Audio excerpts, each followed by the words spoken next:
안녕하세요. 정치우 안드레아입니다. 평신도에 의한 평신도 이야기 두 번째 시간입니다. 어떤 의미로 보면 아직까지 인천 상륙 작전이 이루어지지 않은 듯이 보입니다.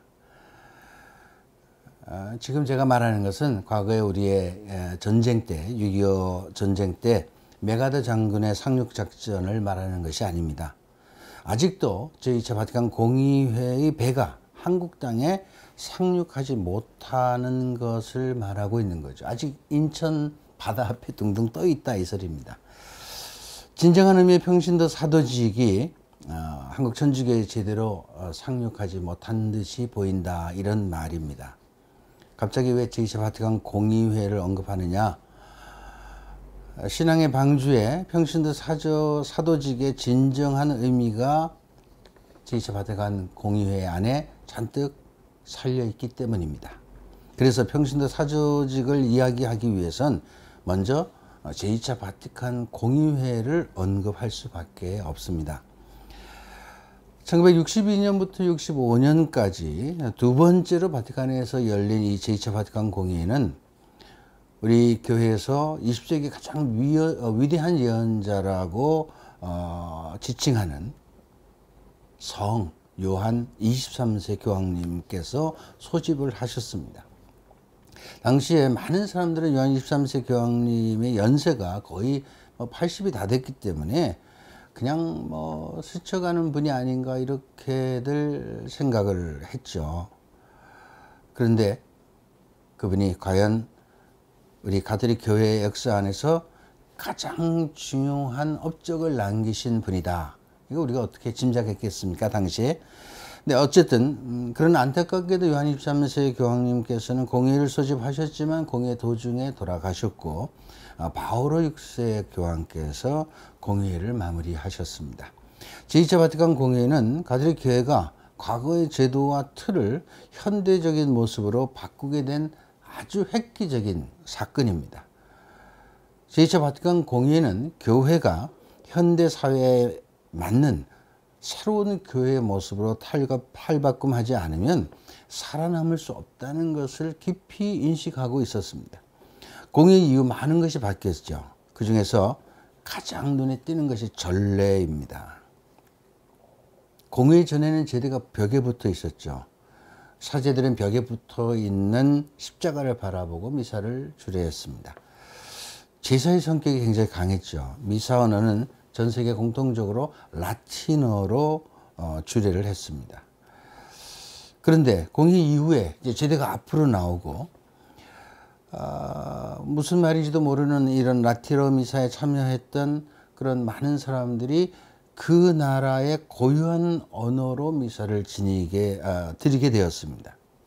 그리고 미사의 성격도 만찬 성격이 강해졌죠.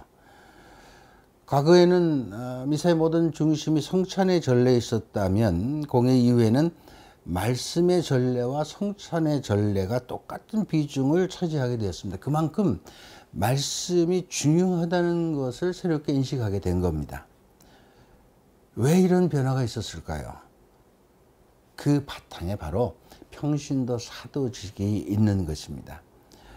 공의회는 우리 가톨릭 교회 역사 2000년 역사 속에서 처음으로 평신도의 신원을 분명하게 했습니다. 공의회를 통해서 평신도에게도 사도직이 있다는 사실을 분명하게 말한 것입니다. 그래서 이때부터 평신도에 대한 관심, 평신도 신학까지 생겨나고 발전되기 시작한 것입니다. 사실 공의회 이전까지 우리 교회 구조는 어떤 피라미드 형태였다 이렇게 말할 수 있습니다. 교황님을 정점으로 해서 거의 성직자, 수도자, 평신도들이 제일 밑에 있었죠. 이것은 우리 가톨릭 교회가 중세 이전부터 정치와 종교가 하나였기 때문에 자연스러운 현상이었을지 모르겠습니다. 고위 성직자들이 성지나 높은 직위를 겸했기 때문입니다. 그런데 공회 이후에 놀랄만한 변화가 일어났습니다. 평신도가 피지배 계급으로 존재하는 것이 아니라 그리스도를 중심으로 공동체 안에서 서로 직무적으로 다른 역할을 할 뿐 유기적인 협력을 통해서 이루어가는 이 공동체 안의 한 일원이라는 사실을 정의했고, 그래서 평신도의 실현이 그만큼 중요하다는 이야기를 하고 있습니다. 공회가 끝난 후에 이런 모든 내용들을 정리해서 제2차 바티칸 공회 문헌이 발표되었습니다. 이 문헌은 현대의 복음서라고 불릴 만큼 아주 대단히 중요한 것입니다. 저는 여러분들이 꼭 이 제2차 바티칸 공회 문헌을 사서 성경책과 더불어 같이 늘 함께 읽었으면 좋겠다, 이런 말씀을 권해드립니다. 이 문헌에는 교회가 뭔지, 전례가 뭔지, 우리 평신도들이 누구인지, 또 우리 교회 기본 교리가 뭔지, 우리 교회의 비전이 뭔지, 이런 것들이 다 담겨져 있습니다. 그래서 우리는 공의에서 말하는 평신도 사도직에 대해서 오늘 이야기를 했습니다. 하지만 그 사도직의 의미에 앞서서 먼저 우리가 알아야 할 것이 있습니다. 평신도가 속한 교회에 대한 문제입니다.